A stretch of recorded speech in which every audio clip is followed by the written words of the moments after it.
கரூரில் நம்மளுடைய இரத்த உறவுகள் இறந்துருக்காங்க. அந்த துக்கத்துலேருந்தே நம்மளால் இன்னும் மீள முடியல. ஆனால் அதுக்குள்ளே அதை சுற்றி நடக்கிற அரசியலை பார்க்கும்போது மனசுக்கு ரொம்ப கஷ்டமாக இருக்குது.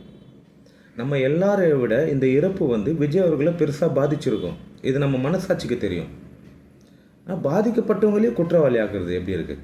இந்த டிபேட்டில் உட்காந்து இந்த பிரச்சனை கோர்ட்டில் இருக்குது, அவங்க பார்த்துப்பாங்க. அதுக்குள்ளேயே நீங்கள் உட்காந்து தீர்ப்பு எழுதிட்டு இருக்கீங்க. சோசியல் மீடியாவில் கருத்து போடுறவங்கள அரெஸ்ட் பண்ணுறாங்க, அவதூறு பரப்புறாங்கன்னு சொல்லி. உங்களை யாராவது ஒருத்தர் அங்கே பாதுகாப்பு குறைபாடு இருந்ததுன்னு பேசியிருந்தீங்கன்னா அது நியாயம். எல்லாமே கட்சிக்காரங்க தான் பார்த்துக்கணுன்னா அப்புறம் எதுக்கு காவல்துறைக்கிட்ட அனுமதி வாங்கப்படுது? அவங்க ஒதுக்குற இடத்துல எதுக்கு பேசப்படுது? இந்த சந்திப்புன்றது மக்கள் சந்திப்பு தான், மக்களை பார்க்குறதுக்கு தான். வழி நடக்க மக்கள் வரும்போது அவங்கள சந்திக்காமல் எப்படி வர முடியுன்ற கேள்வி எனக்கு இருக்குது. இதெல்லாம் பார்த்துட்டு தான் ஒரு முடிவு எடுக்கணும். அது நீதிபதி பார்த்துப்பாரு. நீங்கள் எதுக்கு உட்காந்து தீர்ப்பு எழுதுறீங்க? நம்ம எல்லாமே தமிழ்நாட்டில் தான் வாழ்கிறோம் காலங்காலமாக. இந்த ஆட்சியில் தான் நமக்கு கொஞ்சம் அது குறைஞ்சிருக்கு. என்னென்னா சிக்னலில் வெயிட் பண்ணுறது. மினிஸ்டர் போகிறாரு, அமைச்சர் போகிறாருன்னு சொல்லி நம்ம எவ்வளோ காலம் வெயிட் பண்ணியிருக்கோம். அது ஏன் நடந்தது? நியாயம்தான், தப்பு கிடையாது. மக்கள் பிரதிநிதி போகிறாங்கன்னா அவங்களுக்கான பாதுகாப்பு தான்.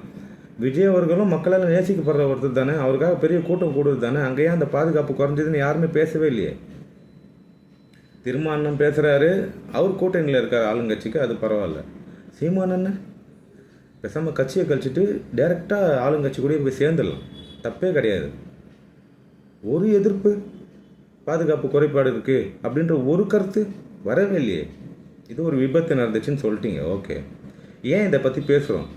இனி வரும் காலங்களில் தமிழக அரசு நம்ம மக்கள் அப்படின்ற பொறுப்பெடுத்து பாதுகாப்பை பலப்படுத்தணும். அது எந்த மீட்டிங்காக இருந்தாலும் சரி, யாரோட கட்சி மீட்டிங்காக இருந்தாலும் சரி, அந்த பாதுகாப்புன்றது அரசோட கடமை, காவல்துறையோட கடமை. அதுக்காக தான் நம்ம பேசுகிறோம். இப்படி ஒரு கட்சி மேலே காட்டி விட்டு போயிட்டா இது தப்பான உதாரணம் ஆகிடாதா? வேறு கட்சி ஆளுங்க ஒரு கட்சி மீட்டிங் நடக்கும்போது வேறு கட்சி ஆளுங்க உள்ளே பூந்து ஏதாவது ப்ராப்ளம் பண்ணிட்டா அது அவங்களுக்கு சாதகமாக போயிடாதா? இது டிஎம்கேக்கே நடக்குமே. அப்புறம் தப்பான உதாரணமாக ஆகிடக்கூடாது. அதை பற்றி கொஞ்சம் பேசுங்க. இது தமிழக அரசோட பொறுப்பு. இது என்னோட தாழ்மையான வேண்டுகோள். நன்றி.